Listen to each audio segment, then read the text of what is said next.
Our next presenter is Cédric Jorand, Assistant Director from Digital Earth Africa, which is part of initiative of Geosciences Australia. Cédric is a geologist with more than 15 years in the resources sector, from oil and gas exploration and mining to geothermal. He consulted for majors such as Total, Shell, BP and Exxon. At Geoscience Australia, he supports initiatives that empower policymakers, scientists, the private sector and civil society to address social, environmental and economic changes by leveraging Earth observation's potential. Cédric, bienvenue. Thank you, Roger. Excellencies, distinguished guests, ladies and gentlemen, thank you for staying that late in the conference. And I will start by acknowledging the traditional owners and custodians of the country throughout Australia and acknowledges the continuing connection to land, waters, and community. We pay our respect to the people, the cultures, and the elders past and present. So, as mentioned by Assistant Director for Alpha and Trade, Tim Watts, during his opening remarks, Digital Earth Africa is a program that is funded by the Department of Foreign Affairs and Trade and the Emsley Charitable Trust. And the objective of the program is really to give access to satellite images to everyone in Africa. So I would now like to play a video which I think captures the Africa mission's vision and purpose. The story of Africa lies in our land, our water, our forests, our cities, and our people. To keep building towards a sustainable future, we must observe patterns, gather insights, find the power in data, and embrace satellite technology. When we talk about Earth observation, it's not just the power of where that we now talk about, it's the power of what, where, when. Digital Earth Africa makes continental-scale Earth observation data-free, open, and ready to use. Equipped with this information, governments, industry leaders, and researchers can work together to address some of Africa's greatest challenges, from food security, water management, and the stewardship of our natural resources to habitat conservation, growing our cities, and reducing the impact of climate change. Together, we will write tomorrow's story, unlocking the promise of tomorrow from patterns of the past.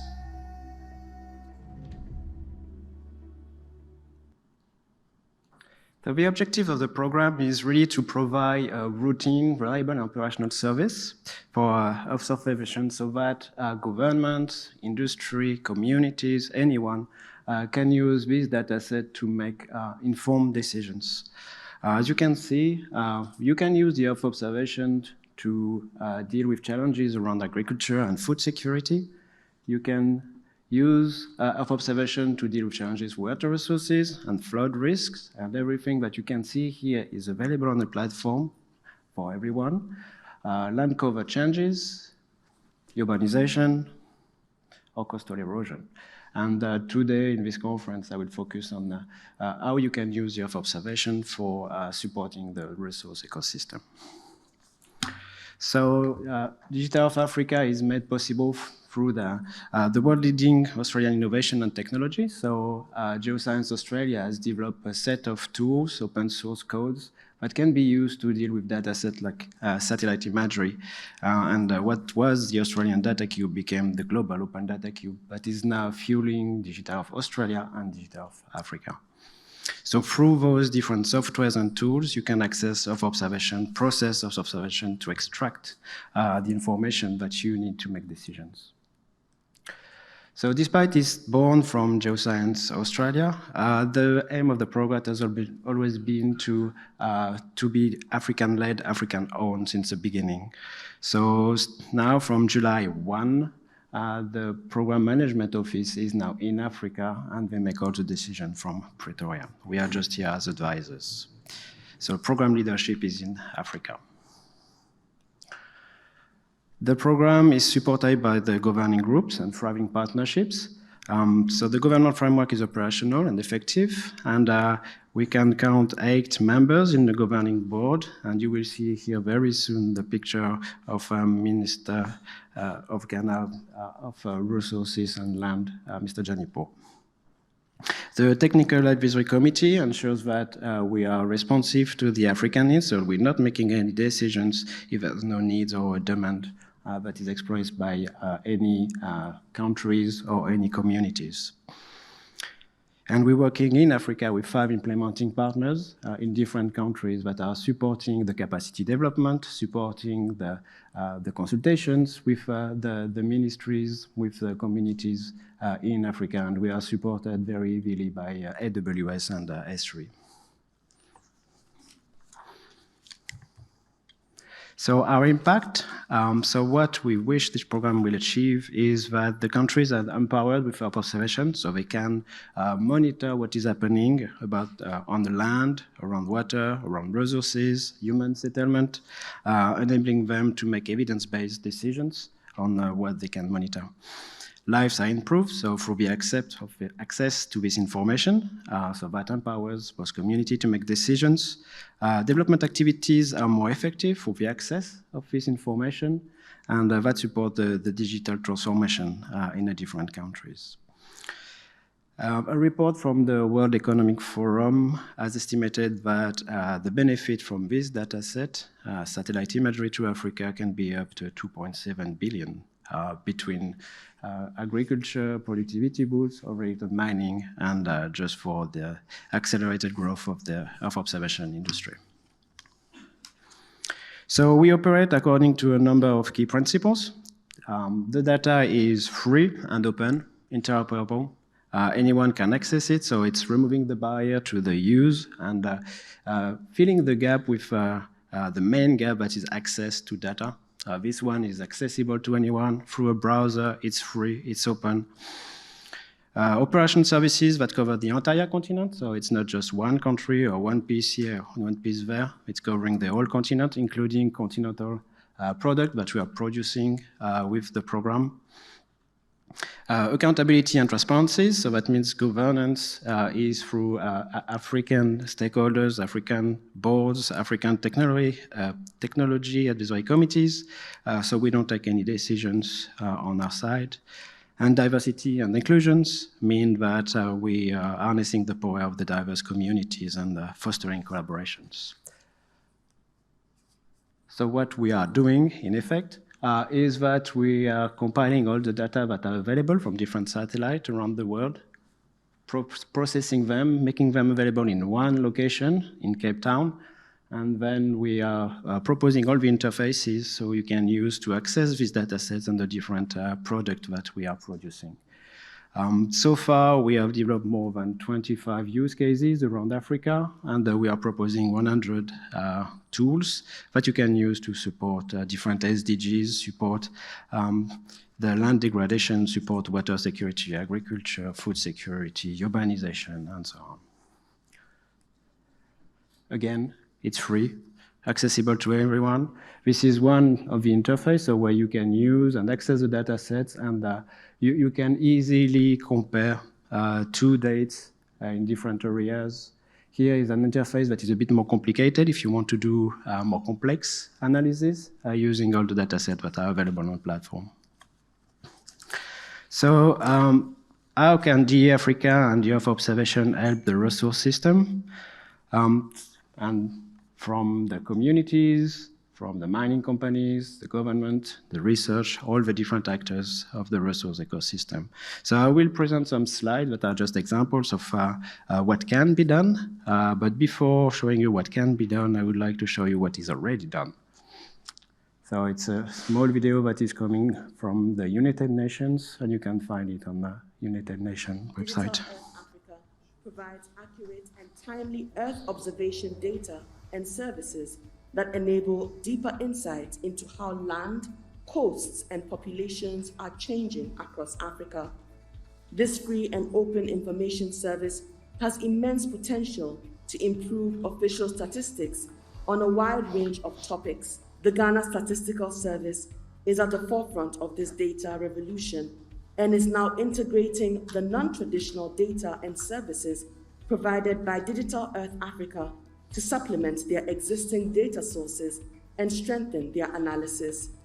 Their work showcases how Earth observation data can be leveraged to generate more timely statistical outputs and provide richer data for informed decision-making, all at minimal additional cost.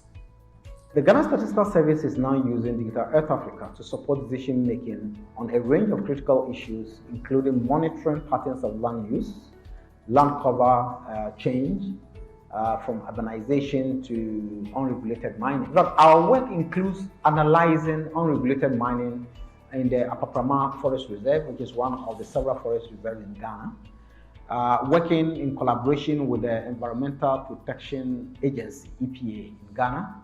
We're able to measure the presence of vegetation over time to understand the impact of degradation due to unregulated mining within the reserve.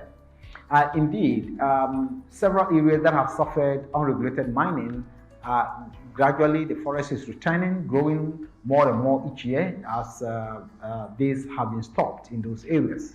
In fact, the World Economic Forum has estimated that Earth observation insights could lead to a potential economic benefit of up to $900 million from the detection and prevention of unregulated gold mining.